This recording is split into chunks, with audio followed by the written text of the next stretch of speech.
समंदर में भारत की किलर शार्क, ये जो आप देख रहे हैं, ये है किलर शार्क, जिससे चीन और पाकिस्तान परेशान है। ये देखिए लहीम चहीम लंबी चौड़ी किलर शार्क आप देख रहे हैं, इसका नाम है वाइगर, जिसको आज नौसेना में शामिल कर लिया गया। ये वो तस्वीर आपको मैं दिखा रहा हूं, अगली तस्वीर दिखाई जरा। ये देख रहे हैं पूरी तरह से ऑपरेशनल हो गई है, इसमें काम करना शुरू कर दिया और पानी में नजर आ रही है। इसकी खासियत आपको बताएंगे, नौसेना की कितनी ताकत इससे बढ़ी है। सबसे पहले आपको बताने जा रहा हूं, इसकी कुछ तस्वीरें दिखाने जा रहा हूं, उसके बाद बताऊंगा इसकी खूबियां क्या है। चीन और पाकिस्तान के मुकाबले हमारी ताकत कहां है, तो सबसे पहले मैं आपको दिखाने जा रहा हूं आईएनएस वागीर पनडुब्बी को 12 नवंबर 2020 को लॉन्च किया गया था। 1 फरवरी 2022 से वागीर की समुद्री ट्रायल शुरू हो गई थी और वागीर ने दूसरी पनडुब्बियों के मुकाबले सबसे कम समय में हथियार और सेंसर के प्रमुख ट्रायल्स पूरे कर लिए, जिसके बाद आज इस पनडुब्बी को मुंबई डॉकयार्ड पर नौसेना को सौंप दिया गया। इससे पहले कलावरी, खंडेरी, करंज और वेला 4 पनडुब्बियां नौसेना में शामिल हो चुकी है। सभी का निर्माण मुंबई के Mazagon dock shipbuilders limited ने किया था और सभी पनडुब्बियों का निर्माण फ्रांस के सहयोग से हो रहा है। भारत फ्रांस के बीच 6 सबमरीन तैयार करने के लिए 2005 में एक करार हुआ था और भारतीय नौसेना को मजबूत बनाने के लिए भारत सरकार ने 25 पनडुब्बियां नेवी को देने का फैसला किया था और इसके लिए 90 के दशक में प्रोजेक्ट 75 बनाया गया। इस प्रोजेक्ट के तहत पनडुब्बियों को बनाने के लिए 30 साल की योजना बनाई गई थी और इसी के तहत नौसेना को मजबूत बनाने के लिए पनडुब्बी को बनाने का काम तेज कर दिया गया है।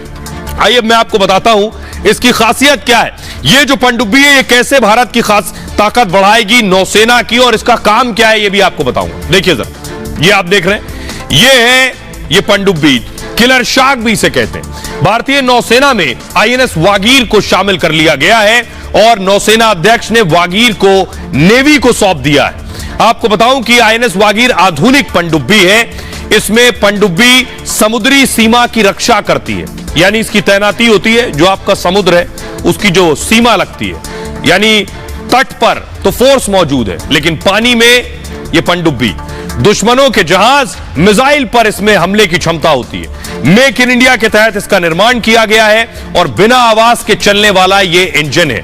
मछली की आवाज सुनने की क्षमता भी इस पनडुब्बी में है। सोचिए, मछली की आवाज भी पानी में सुन लेगी।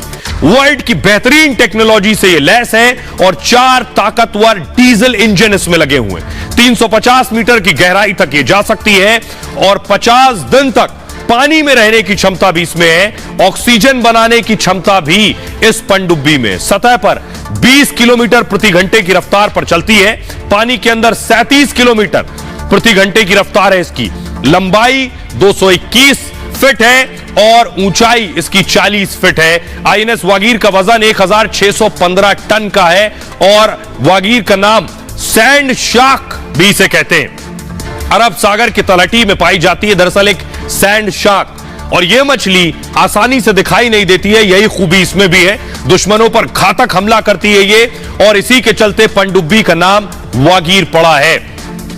अब मैं आपको बताता हूं कि यह कितनी घातक है, दुश्मन क्यों परेशान है। दरअसल इस पनडुब्बी के बन जाने के बाद, भारत के पास यह ताकत आ जाने के बाद, यह आप ऐसे जानेंगे कि इसकी खासियत क्या है। तो इसकी खासियत यह है जो आप देख रहे हैं, आईएनएस वागीर को साइलेंट किलर भी कहते हैं और बिना आवाज के दुश्मन पर यह हमला करती है।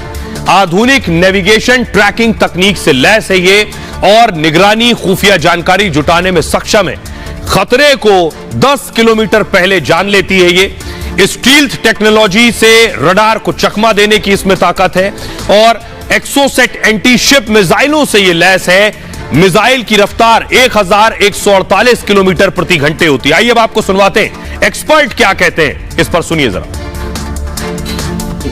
भारत में बनी हुई एक नई सबमरीन वागीर, जो अपने आप में कलवारी क्लास की सबमरीन है और इसका अगर हिंदी में मतलब निकाला जाए या इसका एक्चुअल मतलब निकाला जाए तो it's a sand shark, that is combination of stealth, जो बिल्कुल बिना आवाज चुपचाप और फियरलेस कहीं पर भी ऑपरेट कर सकते हैं, किसी का डर नहीं, किसी का खौफ नहीं। जो अपने देश की मैरीटाइम इंटरेस्ट को सिक्योर करेगी। ये हमारा अपने डॉकयार्ड्स में बनी है। अपने देश की नेवी के लिए ये एक ऐसा वेपन सिस्टम आ गया है जिससे शायद चीन और पाकिस्तान दोनों ही कपाएंगे। राइट, अब मैं आपको दिखाने जा रहा हूं कि आखिर सबमरीन में, पनडुब्बी में कौन कितना ताकतवर है। भारत के पास कितनी पनडुब्बियां हैं, पाकिस्तान कहां ठहरता, कहीं ठहरता भी है भारत के आगे या नहीं।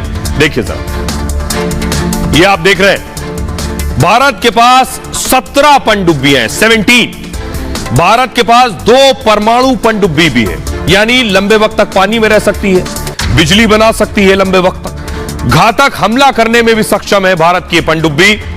पाकिस्तान की बात करता हूं मैं। पाकिस्तान में मैं आपको दिखाता हूं कि आखिर, आप रुक जाइए, मैं मूव कर रहा हूं। पाकिस्तान में मैं आपको दिखाता हूं कि आखिर पाकिस्तान के पास 9 पनडुब्बियां हैं और कोई भी इसमें से एक्टिव नहीं है। कराची में 2 पनडुब्बी बन रही है और ये जो पनडुब्बियां हैं ये कराची में बन रही है। चीन भी मदद कर रहा है, तब ये पनडुब्बियां बन रही हैं। आइए अब मैं आपको दिखाता हूं कि चीन की जो पनडुब्बी है, ये देखिए जरा, चीन के पास है 79 पनडुब्बी, यानी समंदर में चीन के पास ताकत ज्यादा है। और चीन का दावा यह है कि